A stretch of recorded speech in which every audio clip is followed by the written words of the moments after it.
नमस्कार दोस्तों, स्वागत है आपका एक नई कहानी के साथ। कहानी को पूरा सुनें और चैनल को ज़रूर से ज़रूर सब्सक्राइब कर लें। एक किसान के पास एक टट्टू था। एक दिन वो अपने बेटे को साथ लेकर टट्टू बेचने के लिए मेले की ओर चला।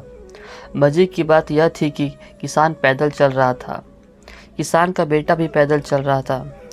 कुछ दूर जाने पर उन्हें 3-4 लड़के मिले जो मेले से लौट रहे थे। किसान और उसके बेटे को पैदल चलते देखकर उन लड़कों में से एक ने अपने साथियों से हंसते हंसते कहा, ओह कितने बुद्धू हैं ये दोनों, खुद पैदल चल रहे हैं और टट्टू को खाली लिए जा रहे हैं। शायद तो मज़े से टट्टू पर चढ़कर मेले में जा सकते हैं। तुमने और भी कहीं देखे हैं ऐसे बुद्धू? लड़की की ये बात सुनकर किसान ने अपने बेटे को टट्टू पर बैठा दिया और वह खुद टट्टू को हाँकता हुआ उसके पीछे पीछे चलने लगे। एक बूढ़ा आग बबूला होकर किसान के बेटे से बोला, अरे मूर्ख, नीचे उतर, जवान हो, तगड़ा है, फिर भी मज़े से टट्टू पर लदा है और बेचारा बूढ़ा बाप पैदल चल रहा है। तुझे शर्म नहीं मालूम होती? चल उतर नीचे टट्टू पर, बाप को सवार होने दे। यह सुनते ही किसान का बेटा टट्टू से नीचे उतर पड़ा और अपने माता पिता से बोला, बूढ़े बाबा ठीक ही कहते हैं, टट्टू पर आप सवार हो जाइए।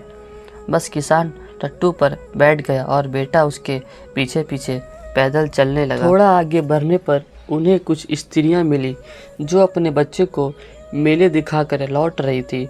उनमें से एक स्त्री अपनी किसी साथिन से बोली, देख तो बहन, यह बूढ़ा कितना निर्दय है, इसमें जैसे शर्म का नाम ही नहीं है।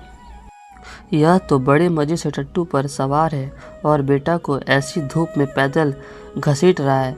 हाय हाय, टट्टू के पीछे दौड़ते दौड़ते बेचारे लड़के का मुंह किस तरह सूख गया है। अब किसान क्या करता? उसने अपने बेटे से कहा, आ तू भी मेरे पीछे सवार हो जा।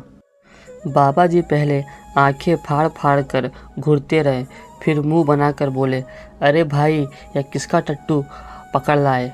किसान ने उत्तर दिया, टट्टू तो बाबा जी हमारा है। क्या क्या बात है? बाबा जी बिगड़ कर बोले, ये टट्टू तुम्हारा है? शर्म नहीं आती? जब तुम दोनों इस तरह लदे हो, इसकी जान ले लोगे तो कौन मानेगा कि टट्टू तुम्हारा है?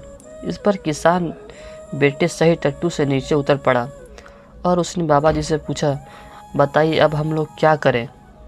बाबा जी ने उत्तर दिया, सीधी सी तो बात है, जिस तरह तुम इस पर लटक कर आए हो उसी तरह इसे अपने कंधों पर लाद कर ले जाओ, तो हम भी जाने कि यह टट्टू तुम्हारा है।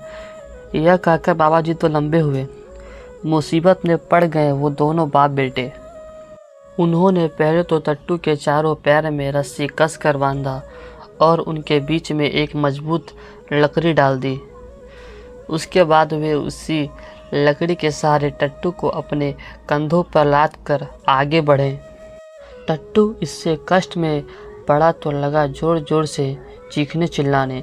रास्ते में एक नदी पड़ती थी जिस पर पुल बना हुआ था। उस समय पुल पर लोगों का अच्छा खासा जमाव था।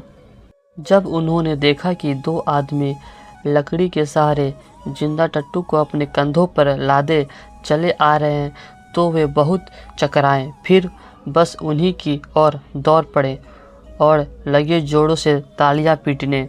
लोगों का यह शोरगुल सुना तो टट्टू और भी भड़का और लगा जान तोड़कर छटपटाने। आखिर उनके पैरों में बंधी हुई रस्सी तड़ाक से टूट गई और वो धम से पुल के नीचे नदी में जा गिरे और गिरते ही मर गया। बेचारा किसान वहीं पुल पर माथा थाम कर बैठ गया और आंसू बहाते बहाते कहने लगा, हाय हाय, मैंने तो सबको प्रसन्न रखना चाहा, परंतु कोई प्रसन्न नहीं हुआ। उल्टे मुझे ही इतना दुख उठाना पड़ा और अपने टट्टू से हाथ धोना पड़ा। चैनल को ज़रूर से ज़रूर सब्सक्राइब करें। तब तक के लिए जय हिंद, जय भारत, वंदे मातरम।